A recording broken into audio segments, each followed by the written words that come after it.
All right, ladies and gentlemen, welcome back. The season break is over for Batwoman, and we're back at it again. And this episode is pretty much everything you've come to expect from Batwoman. And this is definitely another woke episode, let's not make any mistakes about it. The writers should really try making a superhero show instead of a super queero show, and then they wouldn't be losing viewers like glue sniffers lose brain cells. And as I expected, I'm no Nostradamus, I'm sure you probably aren't surprised about this either. The show's ratings collapsed after the Crisis crossover. The views are now under 1 million. Now, the show was renewed for a second season. I know people are going to be calling that a triumph, but, let's see what happens when they actually start making it. And so, without further ado, let's get into this week's episode. We skip gingerly into the action in this episode. A train mysteriously loses all computer control, and the brakes go out. But they are in luck because Bad Pronoun just happens to be out joyriding on her new motorcycle. I know they show the virtue signal, but it's never mentioned that she's trying to stop another crime, and she doesn't race off to the real emergency after dealing with a train either. I can only guess that someone turned it on just because they thought it was cool. The Soy Boy Blunder alerts Bad Pronoun to the train emergency. She races to catch the train, and the show once again assumes you are fond of sampling only the finest of lead-based paint chips. She fires a grapnel that catches the back of the train, and then there's another grapnel that gets fired out behind the motorcycle that catches one of the railroad ties. Now, railroad ties are used to keep the spacing between the rails, so they will stay parallel. They are not anchors, they're not there to keep the steel in place. But for the sake of argument, let's say that one tie is made out of solid neutronium. The motorcycle itself would get shredded like a wet paper bag that Ruby Rose couldn't act her way out of. Only after the train is stopped and everyone is safe does the railroad tie give out and fly straight toward Bad Pronoun. Instead of ripping her face off and sparing us for more episodes, she gets saved at the last minute by Officer Shitgrin. She seems to be confused he called her ma'am. Bitch, if your ridiculous wig and lipstick were any brighter, blind people would be able to see them. You obviously want people to know you're a woman. What's the deal? Cobra Commander and Asian socialite Barbie do really nothing for this episode, but remind people they exist and keep the episode from being too short. So fuck those guys, we're not going to talk about them. Bad Pronoun and the Soy Boy Blunder decide to investigate the train emergency. Soy Boy mentions the Scarecrow incident. Now, is that a Batman Begins reference? We're officials for the Transit Authority. Ever since the Scarecrow incident, Gotham City trains run on an independent analog system. Damn it, Batwoman writers, I keep telling you not to remind me of better Batman media that I could be watching instead of this shit. It was like the train's brake system got possessed or something.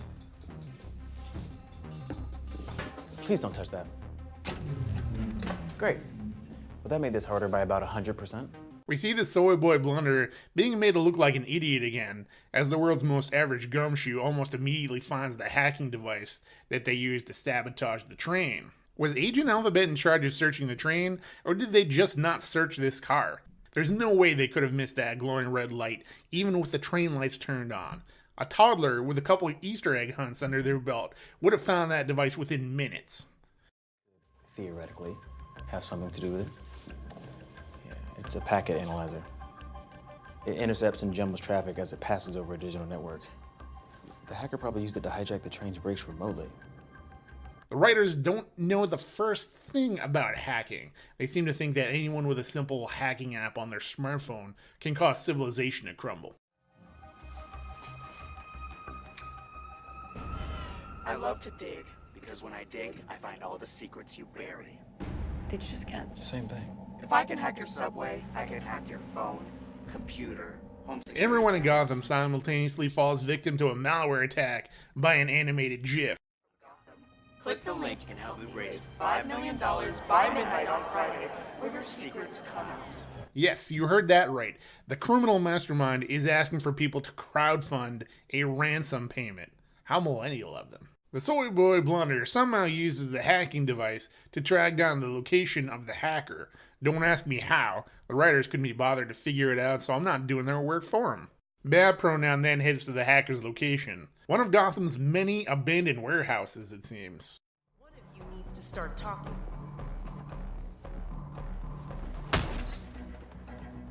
We've been surveilling this operation for months. Up until last night, you were just rejects working for a Russian hacking ring who got off on stealing Social Security checks from old ladies. So why hijack a subway? We didn't do that. We're not terrorists. Oh, now you want to talk. So which one of you cut the brakes on the train? I swear none of us. My wife takes the train to work every morning. I'd never do that to...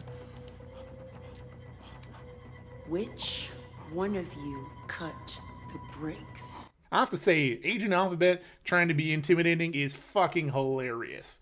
It's like when you were a teenager and your little sister threatens to beat the crap out of you. The threat is as hollow as the head of a Kardashian.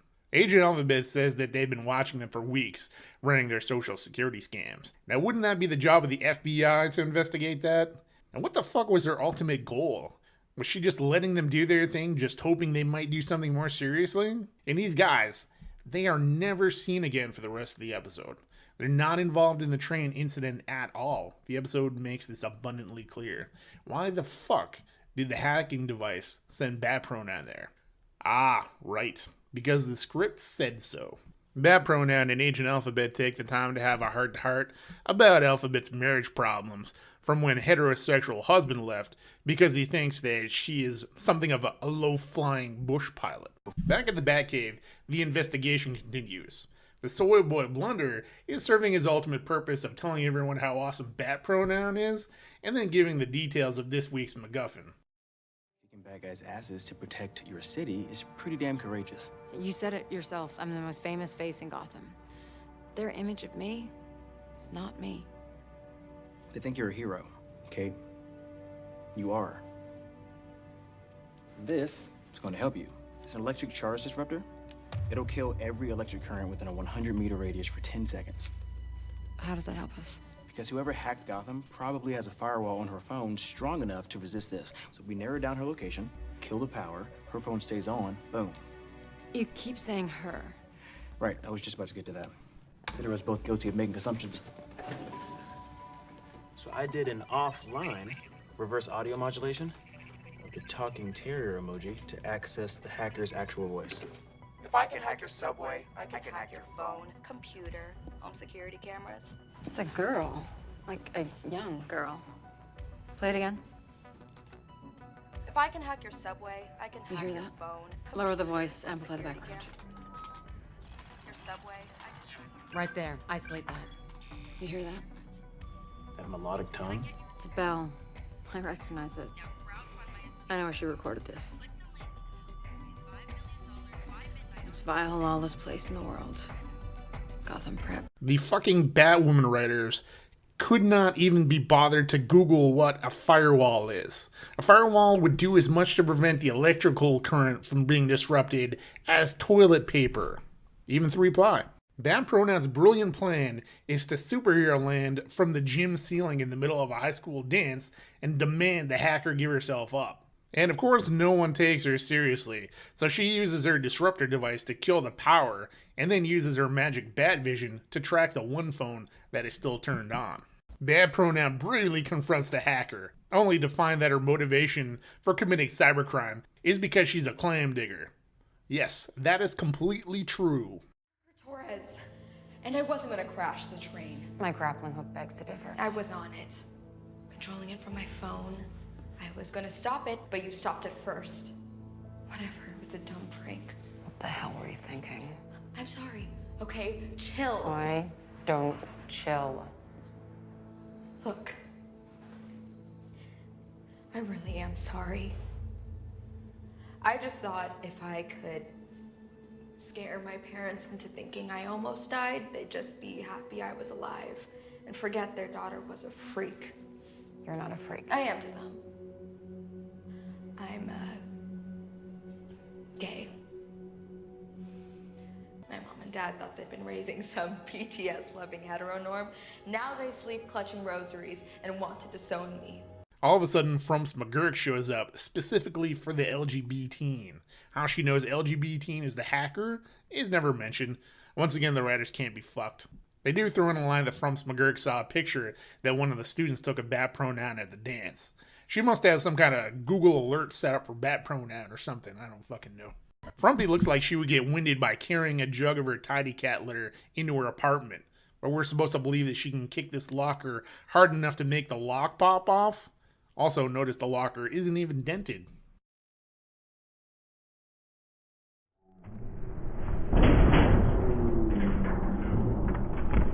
We see Frumps McGurk hit Bat Pronoun with a trumpet, and this apparently knocks her the fuck out.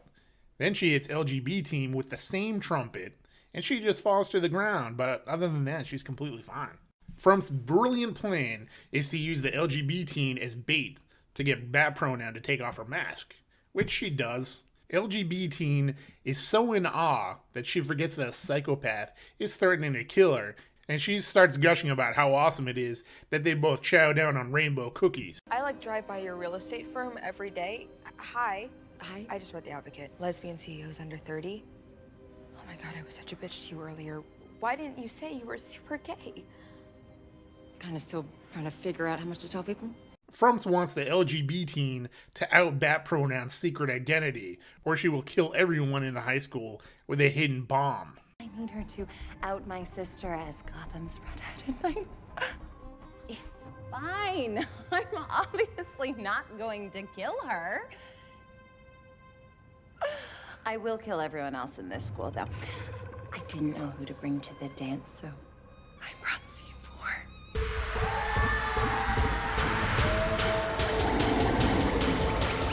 That doesn't look like C4 to me.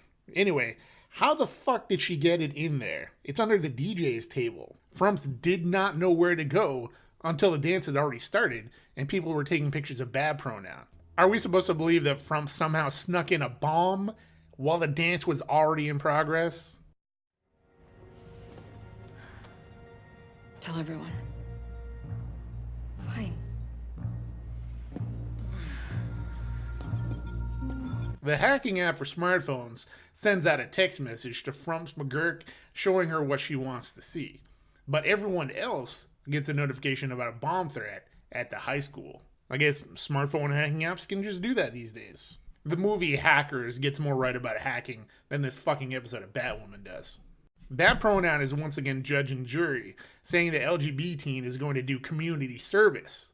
Because if your parents are bigots, then that totally excuses you from your attempted murder, cybercrime, and identity theft. Ow, child, remember? Community service for that stunt that you pulled in the subway, and then boxing the mayor. 150 hours scrubbing graffiti. She also stole the mayor's credit card number and displayed it on TV. That's totally something that smartphones can do, by the way. The mayor was more than willing to hand you over to me. So you're going to sit here indefinitely until you tell me where to find Mouse. The mayor can totally bypass due process also. Rachel Maddow is back with more radio voice, weapons grade cringe. Once again, I try and spare you as much as I can of her drivel, but this is another case where you have to suffer with me a little bit. Okay, people, time to recalibrate our gaydar. Batwoman is a lesbian? And then we get the big shocker of an ending! Happy birthday! How did you get in here? Easy. Hey, did you guys fire that hot front desk guy? Because he's the best part of this place. Hi. I'm back. Happy birthday. Did Sophie let you go? Who? To tell the chief.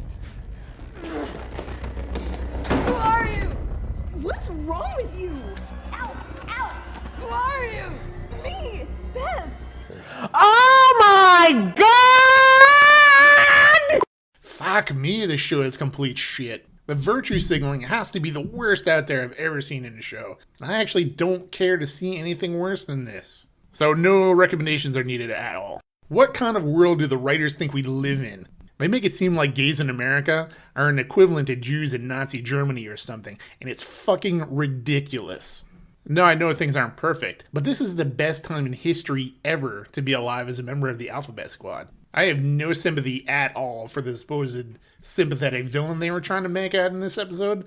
I can't imagine a lot of people would either. I went to high school myself. I know how hard it can be. But boo fucking who? Everyone goes through shit like that. The glasses-wearing nerd probably has it just as bad as she did in this episode. Your parents don't like your lifestyle? Yeah, that sucks. So fucking what? You live under their roof. At least they're not hurling you off that fucking roof to your doom. Instead of committing cybercrime to get away from them, why don't you try getting a real job? Fuck, make a couple of videos on YouTube. Make a legit crowdfunding page. If you go viral and some virtue signaling celebrity sees it, you are on easy street. The money's gonna roll in. They love a good alphabet sob story, and you could get even more money that way than stealing it.